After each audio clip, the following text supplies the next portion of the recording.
The last charge of King Władysław III. King Władysław III of Poland and Hungary was just 20 years old when he led his crusader army to the shores of the Black Sea. Young and ambitious, he had earned a reputation as a fierce warrior despite his age. Advisors called him the Night King for his preference to lead from the front rather than command from safety. On November 10th, 1444, near the port city of Varna, his Christian coalition faced the mighty Ottoman army commanded by Sultan Murad II. The battle began favorably for the Crusaders. Their heavy cavalry smashed through the Ottoman flanks, sending thousands of Turkish soldiers fleeing. Victory seemed within reach. Władysław, watching from a nearby hill, saw what appeared to be disorder around the Sultan's elite guard at the center. Despite urgent warnings from his experienced commanders, the young king made a fateful decision. With just 500 of his Polish and Hungarian knights, Władysław spurred his horse forward. The small force thundered across the battlefield, lances lowered, heading directly for the heart of the Ottoman army. At first, the charge succeeded brilliantly. The heavily armored knights tore through the front lines of Janissaries. Their momentum is unstoppable. Witnesses later said the king himself came within yards of Sultan Murad. Then the trap closed.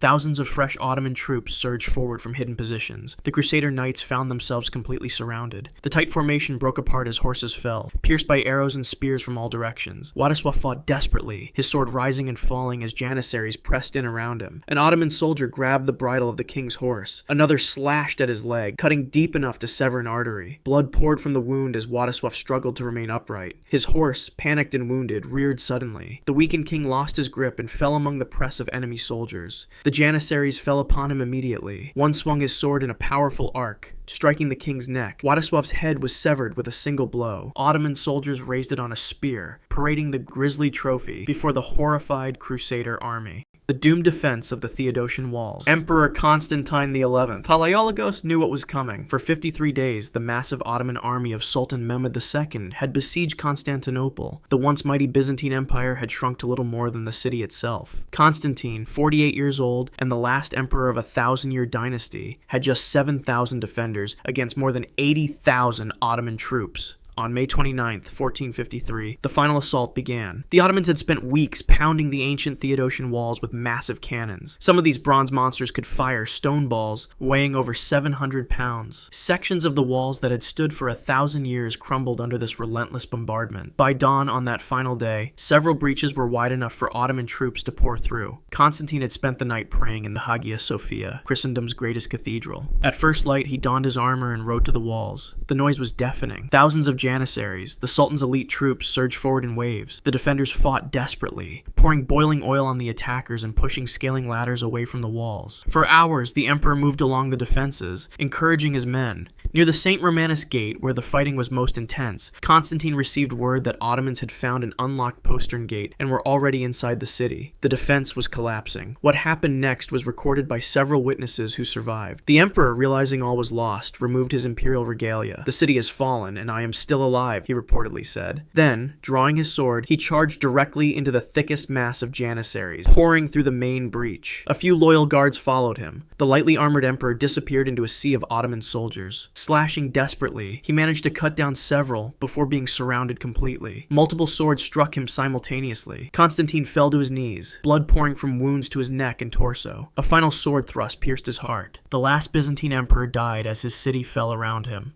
The farmer's slaughter at Visby. On July 27, 1361, the wealthy trading city of Visby on the Swedish island of Gotland faced an approaching Danish army. King Valdemar IV, known as Atterdag or New Day, had arrived with 2,000 professional soldiers, heavily armored knights, trained footmen, and skilled crossbowmen. The citizens of Visby, mostly merchants and craftsmen, stayed safely behind their massive stone walls. The rural farmers of Gotland, however, decided to fight. Nearly 2,000 farmers and peasants gathered outside the city walls that morning. They were poorly equipped for battle. Some had hunting spears or wood-cutting axes. Others carried only farming tools, scythes, flails, and wooden pitchforks. Few had any armor beyond thick leather jerkins. None had trained together as soldiers. Archaeological evidence later confirmed most wore everyday clothes, not military gear. The Danish force that approached was the pinnacle of medieval military technology. Knights wore full-plate armor that made them nearly invulnerable to the farmers' weapons. Their war horses were themselves armored. Crossbowmen could strike from distances the defenders couldn't hope to reach. When battle was joined around noon, the outcome was never in doubt. Danish crossbowmen opened fire first. Hundreds of steel-tipped bolts tore through the disorganized farmer ranks. Men fell screaming, bolts punching through unprotected chests and throats. Those who survived this initial barrage faced the heavy cavalry. Charging knights smashed into the farmer lines, lances splintering ribs and puncturing internal organs. Those who dropped their weapons in surrender were cut down without mercy. Archaeological excavations later revealed the brutality of this one-sided fight. Skulls split completely in half by sword blows, bodies with 5 or 6 stab wounds to the torso, men with both legs severed who had clearly bled to death on the field. The skeletons showed defensive wounds on hands and arms where desperate farmers tried to ward off killing blows. Within an hour, it was over. The field outside Visby's walls was carpeted with bodies. Blood soaked into the summer soil. The few survivors fled into nearby forests. Inside the city, Visby's leaders watched in horror as more than 1,800 of their countrymen lay dead or dying in the summer heat.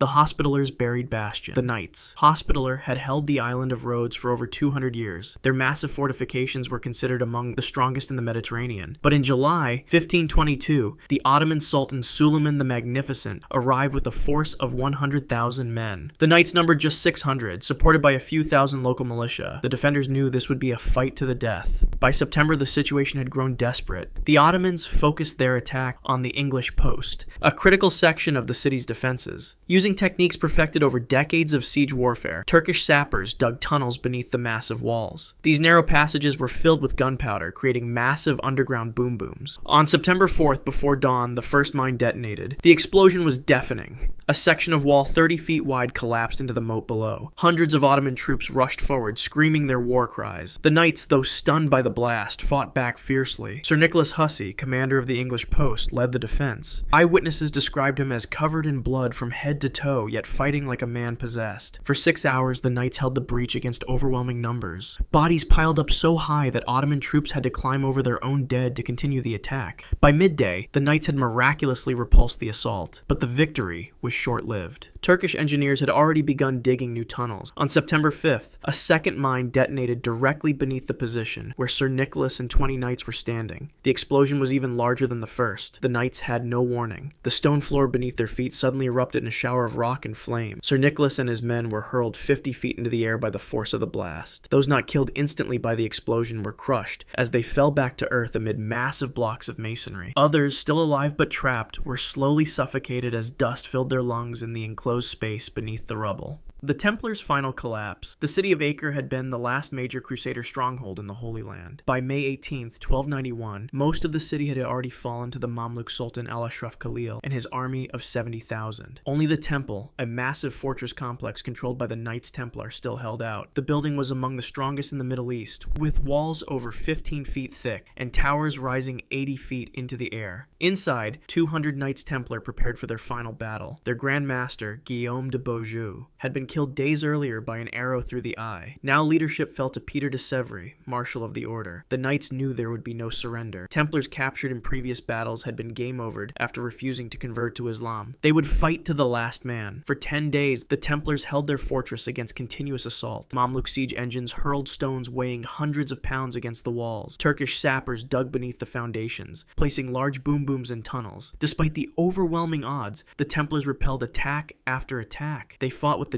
desperation of men who knew death was certain. On May 28th, Sultan Al-Ashraf ordered his engineers to collapse the main fortress. Hundreds of slaves had spent days undermining the foundations, replacing stone with wooden supports. At his command, these supports were burned away. What happened next was recorded by several Mamluk chroniclers who witnessed the event. The ground beneath the temple began to tremble. Knights inside felt the floor shifting beneath their feet. Cracks appeared in walls that had stood for 200 years. Some Templars tried to flee through a small postern gate leading to the harbor, but Mamluk archers cut them down. Then, with a sound like thunder, the entire structure collapsed. Thousands of tons of stone crashed downward. Knights who weren't crushed immediately found themselves buried alive in pitch darkness. Their screams could be heard through the rubble as they slowly suffocated in sealed pockets of air. Some survived for hours, trapped beneath massive stones, before the rising tide from the nearby sea flooded the ruins, drowning those who remained.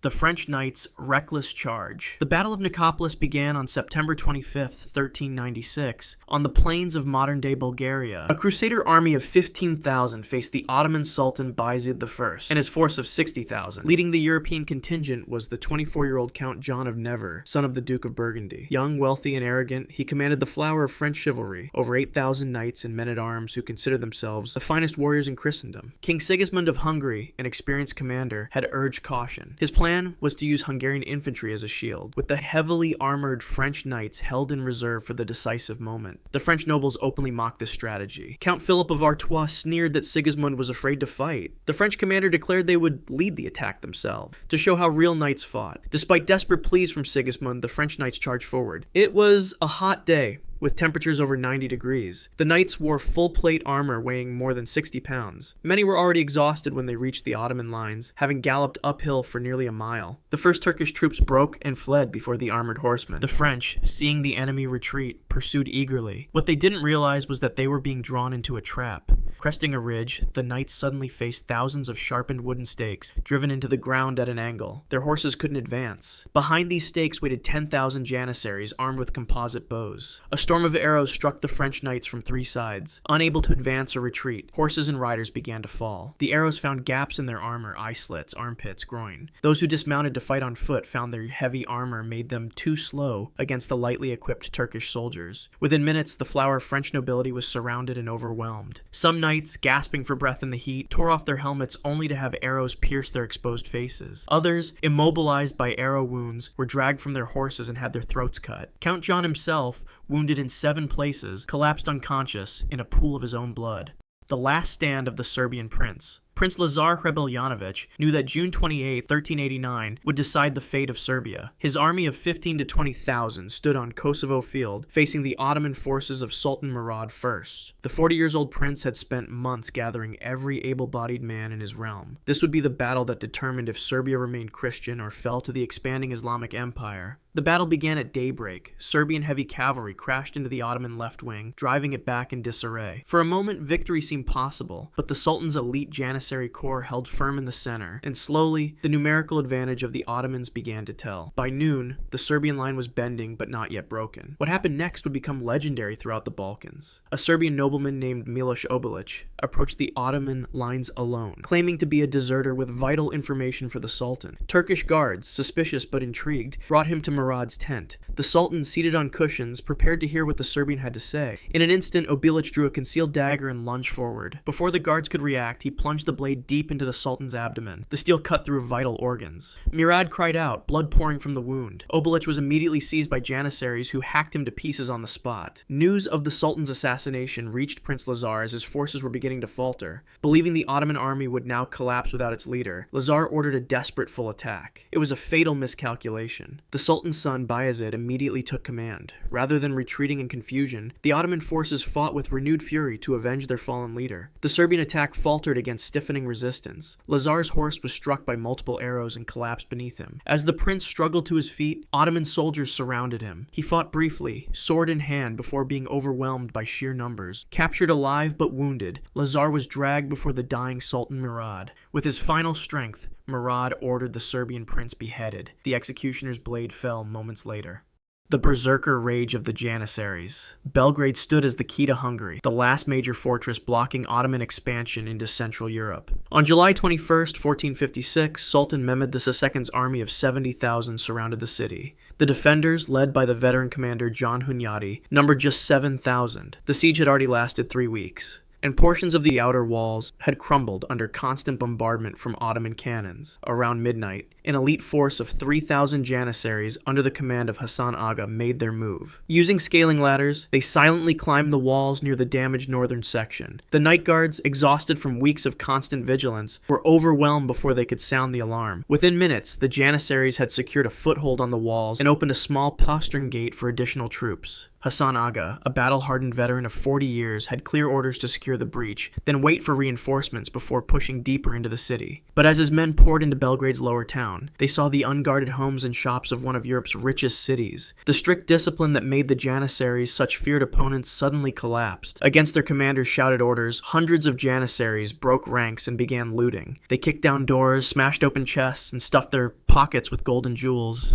Hassan Aga, realizing the danger, tried desperately to restore order. Witnesses later reported him striking his own men with the flat of his sword, trying to drive them back to their positions on the wall. It was too late. The noise of the looting had alerted Hunyadi. The Hungarian commander quickly organized a counterattack, leading 500 heavily armored men through the narrow streets of the lower town. The scattered Janissaries, burdened with loot and separated from their comrades, were caught completely unprepared. The Hungarians fell upon them with axes and maces. In the confined spaces between buildings, the Janissaries couldn't form their usual tight formations. Hassan Aga heard the sounds of fighting and rushed to help his men. As he turned a corner into the main market square, a Hungarian axeman struck him from behind.